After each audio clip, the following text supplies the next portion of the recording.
Have you ever wondered why people fall in love with you? Not just like you, admire you, or find you attractive, but truly, deeply, almost irresistibly drawn to you. Is it your personality, your looks, your charm, or could there be something much deeper going on? Carl Jung, one of the most influential psychologists of the 20th century, believed love is never random.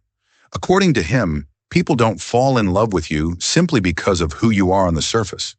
They fall in love with you for two profound reasons, both hidden deep within the layers of their unconscious mind. And when you understand this, you'll start to see your relationships in a completely different light. You see, we like to think of love as a beautiful accident, a spark, a moment of destiny. But Jung believed that even those sudden electric connections are not really accidents at all.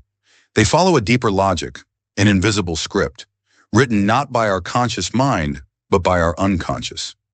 That's why sometimes you meet someone and feel like you've known them forever, even though they're a complete stranger.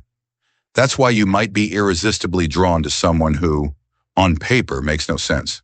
It's because love, more often than not, is not about the person standing in front of you. It's about the part of you they awaken. Jung called this projection.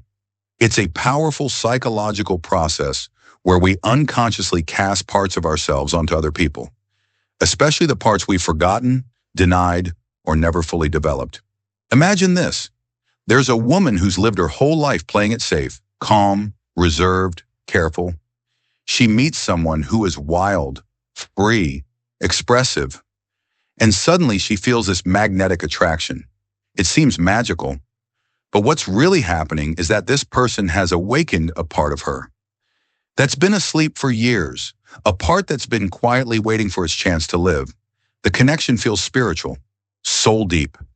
But it's not just about the other person. It's about what they represent.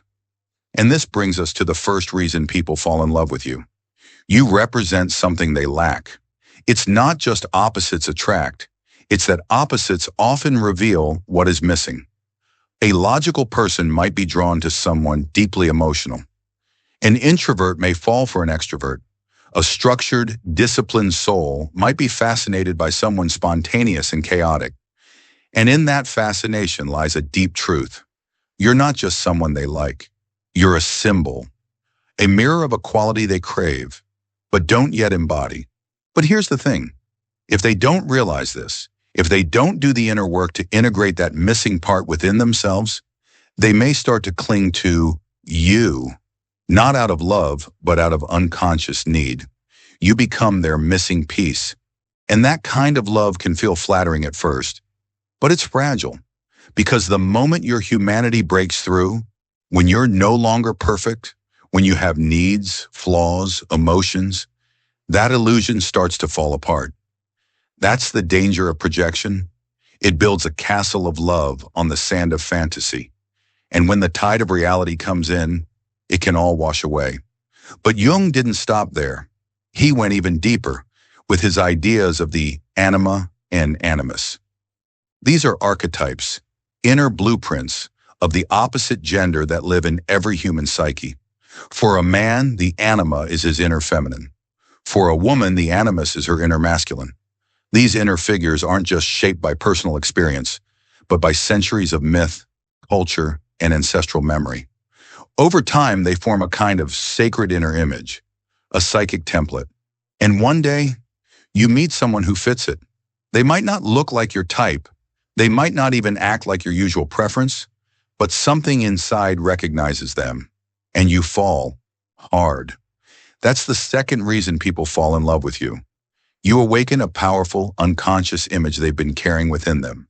And when that happens, the attraction can feel overwhelming, immediate, faded. Like you've known them forever, even if it's been 5 minutes. It's like they walk straight out of your dreams and into your life. But Jung would caution you, that's not love. That's symbolism. That's the psyche falling in love with its own image, reflected in someone else. In that moment, you're not being seen for who you are. You're being seen for what you represent. A psychological fantasy, an ancient pattern. And eventually the fantasy starts to crack, because no real human can live up to an archetype forever.